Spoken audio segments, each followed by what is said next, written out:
Revenge of the Sith recently received a theatrical re-release to celebrate its 20th anniversary, and I gotta say, seeing it on the big screen was magical. As someone who was born just 2 months after it first released, this was my first chance to see it on the big screen, and it was such a special experience. It's been a film I've held near and dear to my heart for the entirety of my 20 years of existence thus far, and hell, watching the specific scene with my dad is one of my earliest memories. And another one of my earliest memories, and possibly my first gaming-related memory, was playing this. This is the Revenge of the Sith plug and play by Jakks Pacific, released in 2005 as a part of the slew of merchandise rolled out for the film's release. This is one of my earliest memories, sitting in the living room of my parents' old house, playing this on the old CRT TV, and all these years later, even now having a place on my own, I still have this guy and even one of the CRTs my family had back then. So with Revenge of the Sith celebrating its 20th anniversary and also it being May 4th in general, let's take a look back at this thing and see what I think of it in the modern day.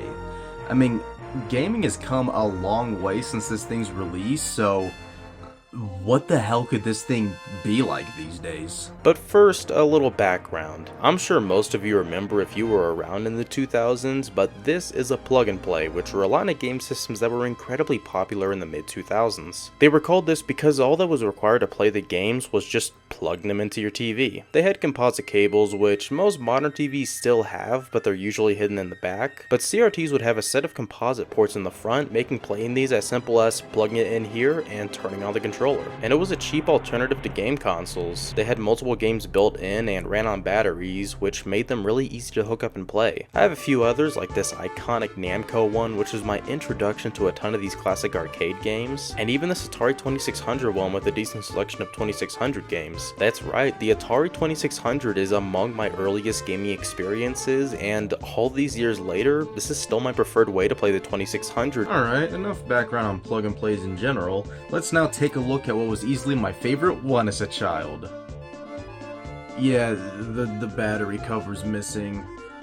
This was my favorite one as a child. Do you really think I would still have the battery cover? The Revenge of the Sith plug and play. Oh man, look at this guy. I love the design of this so much. Past the awesome mold of Vader's head, this black and gray pattern around the top mimics his shoulder armor, and the lines on the grip mimic his pants. Which, you know what that means? Holding the grips is the equivalent of gripping Vader's thighs. The stick is pretty bad. It's pure plastic and doesn't feel as tight as most other analog sticks, but it does have the Imperial insignia on it, which is really cool. Same goes for the 2A and B buttons, and his chest plate in the middle has the power and pause button. This design is awesome, and the way it's based off Vader is just hilarious. There were a few other variants of this, same game but different controller shells. There's a Yoda variant, Grievous variant, and R2 variant. However, these just aren't as cool. The Vader one took different parts of Vader's design and designed a controller around it. The others plopped each character's head in the middle, then kept a similar color scheme throughout. Hell, Yoda's didn't even do that. I have no idea why his is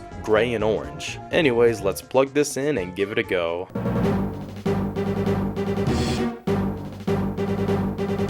Oh man, this music just takes me back. This MIDI take on the Imperial March and the game's title screen over Mustafar, God, the imagery of Revenge of the Sith's marketing is just so iconic. Alright, there are 5 built-in games. First off is Droid Invasion.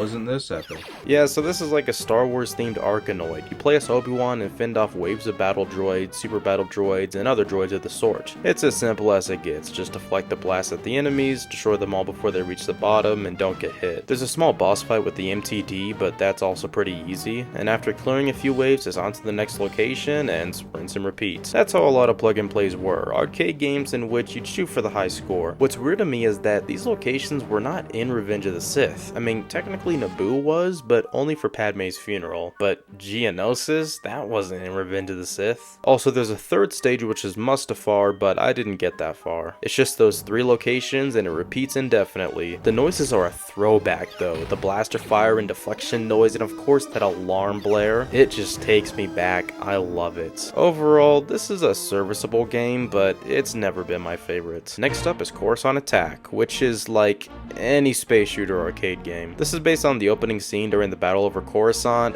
but there's no Coruscant. Great. Oh, wait a minute. No, there is Coruscant. It's just way down there. It's a simple game, though. Destroy the Separatist fighters, then take down one of the frigates by destroying its weapons. And that's basically as far as it goes. Sometimes Anakin will come join you for a second, but other than that, just go for the high score. Next is Grievous Onslaught, which is based on the segment in The Invisible Hand. You're Anakin and you just go around room by room destroying super battle droids. Once you clear a room, you go to the next one, and eventually you find Palpatine, and after destroying all the droids in there, he gets sucked into the floor and you repeat the process. This is inherently more fun since you get to move freely and use a saber, although I've never been good at this one. Mainly because Anakin will die after one hit and you only get 3 lives before you start over. What I remember the most about this game though is that if you spend too long in a room after destroying the SBDs, Grievous will come after you and kill you. It was terrifying, but I remember standing by the next door long enough just so I could see him. I was always scared out of my mind, but it was also just the coolest thing seeing Grievous. He's coming. He's coming. He has to be. Come on. Any second now. Oh shit! Oh my god! Oh go go go go go go go go go go go go go go. Oh my god. Oh, that was terrifying. Let's do that again. Next up is Gunship Battle, which I never understood as a kid, and all these years later, I slightly do. You pilot a gunship and fly across a battlefield, picking up clones and taking them to other areas. You can destroy turrets, then drop off some clones and they'll take that turret over, and overall, you're just trying to keep command of the battlefield. It's a pretty nothing game. It's just flying back and forth, picking up clones, dropping them off, destroying a turret, dropping off clones, picking more up, on and on and on and on. The next stage is Geonosis, and again, why is this here? This isn't in the movie. Lastly, there's Utapau Chase, which was my favorite as a kid. Based on the scene where Obi-Wan chases Grievous down on the Boga, except here, the clones must have kitted out the Boga with armors and guns because he's armed and dangerous. You blow up enemy speeders while collecting armor and weapon upgrades. This one is super easy, but still super fun. You get to face off against Grievous's wheel bike thing, which is cool, and after destroying it, it loops infinitely once again. Well, that was our last game. No. There is another. Well, actually, 2 more to be exact. Some plug-and-plays had a cartridge slot for these game keys, which would add a few more games onto the system. I don't have the game key, and mine doesn't even have the game key slot, so all I can do is look at and talk about the games with footage on the internet. It only added 2 games, Yoda Escape, which is a basic 2D platformer where you play as Yoda killing a bunch of clones on Kashyyyk, and Turret Defense, a basic missile command-like game where you move a turret left and right and shoot droid ships. These 2 added games look fine, but also add pretty much nothing, so like, there's no reason to even bother them. And that's the Revenge of the Sith plug and play. That's it. It's funny revisiting this and seeing how small this is. It's just a group of 5 mini-games loosely based off the film. But even though this is a small, simple experience, this still provided me with hours upon hours of fun as a child, which is really special and what I'll always remember this thing for, especially since it was based on my favorite movie as a kid. A movie where Anakin chops off Dooku's head, Obi-Wan blows up General Grievous, Anakin and Palpatine tag team Mace Windu, clones kill Jedi, Anakin kills kids, Obi-Wan and Yoda murder numerous clones, Anakin slaughters a bunch of Trade Federation generals, and Obi-Wan cuts off Anakin's legs, leaving him burning on a lava planet. And this was my favorite movie as a kid. Well, in an effort to prove that this movie didn't have an effect on me as a child, I'm gonna drive by a traffic control tower and not hit it. Thanks for watching, and good fucking...